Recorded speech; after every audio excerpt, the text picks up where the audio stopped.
Why South Sudan? An Every Village podcast where we answer questions about the world's youngest nation. The question of the day is, why do you believe in Every Village? Hey everyone, this is Tiana Johnston, the host of this podcast called Why South Sudan?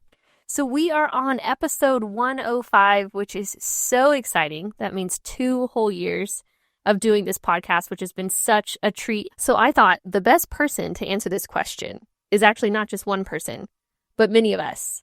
Not just staff here in Houston, but also staff across South Sudan. So they will be answering the question, why do you believe in Every Village? My name is Arcangelo Adbanyuat. I believe that God has chosen Every Village ministry to reach out to South Sudan in addressing her holistic needs, more especially in building a nation of South Sudan for Christ through radio broadcasts and community development programs such as water and discipleship. In Matthew 28:16-20, Christ calls us and commissions us to make disciples of all nations. Every village does this great commission through its gospel and community development programs. This is Brad Belis, and I believe in Every Village because it is solely dedicated to South Sudan and to the South Sudanese people. While it is true that there are many other organizations that work in South Sudan, through the years I have seen a number of them leave and work elsewhere, focusing on South Sudan only when the conditions or the budget is convenient. Every Village is dedicated to South Sudan through the ups and downs, even in times of insecurity or economic crisis. Similarly, Every Village is dedicated to the South Sudanese people, working together in friendship and partnership for a brighter future today and generations to come. Hello, my name is Jane Karaba Paul. I believe in Every Village because before that many people are believing or are worshiping witchcrafts, they don't have something amazing like this. But since the power of Christ that organization of Every Village brought, there are many changes in our community nowadays. So, especially me, I am very happy with Every Village work. I am Carlo Major from Awilsa, Sudan. I am a radio manager. The vision and mission of Every Village is the same as God called us to be a disciple and make others to be disciples. Matthew 28, verse 19-20.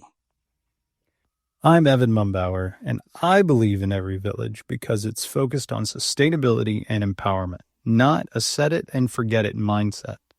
Every Village equips South Sudanese leaders and technicians with the training and tools they need to maintain wells, share the gospel, and strengthen their own communities. It's about creating lasting change that truly builds a nation for Christ. Hello, my name is Luca Lual. Why I believe in Every Village. Every Village inspired me is what and daily prayer with the team. So, meaning that, I'm really privileged to work with Every Village because most of my time when I try to look for the job, God helped me to get Christian organization. So, that show me that I'm connected with God throughout the daily devotion. My name is Philip Yai, and I'm thankful to work for Every Village, to use the gift God has given me to serve others, as it is written in the book of 1 Peter chapter 4, verses 10. Each one should use whatever gift he has received to serve others faithfully, administering God's grace in its various form.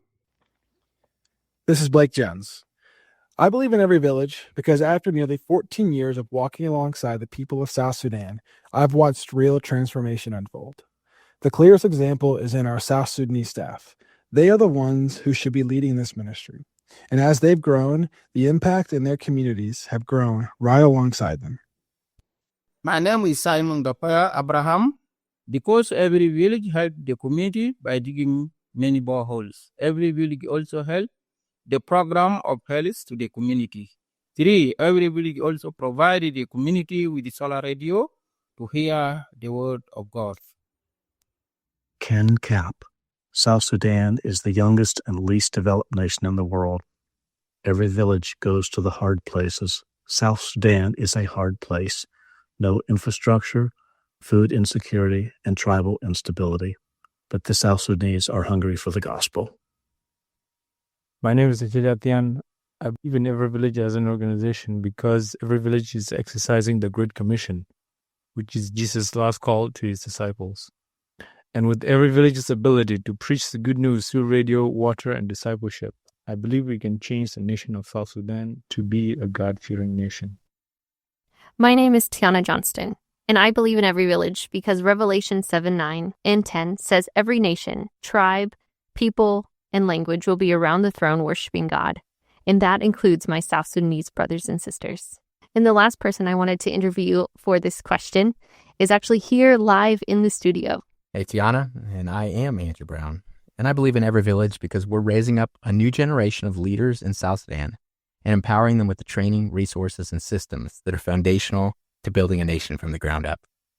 And in that, Tiana, there's a lot, of course, more that can be said, but one of the truths from that statement is just the new generation. That is a multi-generational vision that we have at every village.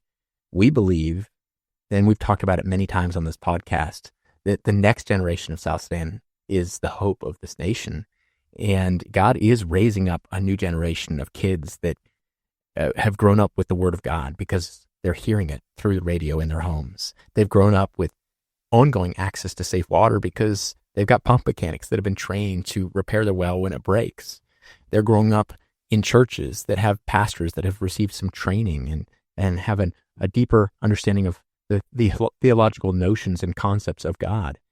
And all of these things are causing the villages where they're growing up to flourish in a way that their parents never do. And that's going to have a huge impact. And we're going to hit a day in the future when those kids grow up to be adults and become leaders of the nation in the future. And you continue to add more and more and more of these kids growing up. And I believe, and we believe, there's going to be a turning point. And the world's going to be able to look at South Sudan and say, wow, look at what God's done. It's really just a matter of time. And so we believe in that multi-generational impact and change within the nation.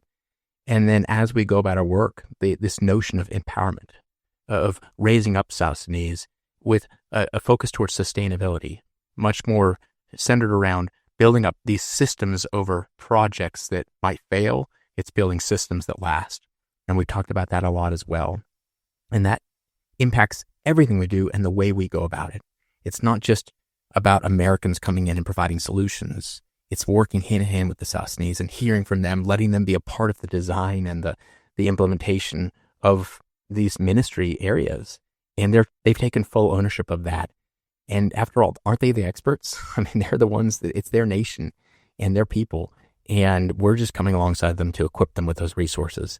And that's also happened. And there's been a major shift at every village where I've seen our South Sudanese over the years take ownership of this ministry fully, and hearing even the voices of some of our staff today share why they believe in every village is so encouraging to me, because I can hear that sense of ownership, not only for the ministry, but even for the future of their nation. They believe that they can be a part of building their nation for Christ. And so it's such a joy and a privilege to be a part of that work. And that's why I believe in this. I love it. I hope our listeners, something that you can take away from listening to each of our answers is that they all kind of connect, is that we believe in every village. We believe in South Sudan becoming a nation for Christ. Yeah. And that's a belief that certainly I believed in the possibility of that vision years ago, but I've told many people that I'm way beyond the point of believing in the possibility. Now I'm believing in the reality of this vision, because I'm seeing it happen before my very eyes. And what a joy that is. And it's like the farmer who sowed seeds, and then he gets to see the joy of the harvest, and that joy is mine. Mm-hmm. Oh, I would say my joy has been this podcast. We have just wrapped up 2 years, 105 episodes, which is incredible. So shout out to Andrew for having this vision. And I don't want to say shout out to myself. Without you, this podcast wouldn't be what it is. So no, seriously. I mean, I did have this dream, but I didn't have an answer to get it done. And you've been incredible. And we're not closing or ending this, but this is a big milestone. You like to mark random milestones along the way, but this is a big milestone. And for people that know math and know the number of weeks in a year, 105 is strange to be 2 years because it's really 104 for 2 years. But we did have a double bonus week when we started out. And so that's why 105. Yep, there you go. It was bothering me, so I had to at least answer for others. They were wondering. But as Andrew said, this is not the end. We are going to keep going, but we are going to be doing something slightly different. So if you've been following us for the last 2 years, or if you were just jumping in, you'll see that the cadence is a little bit different, and we're going to be highlighting different things. So what we are going to be doing is sharing stories of transformation from the world's youngest nation. I can't wait for another year. Take care.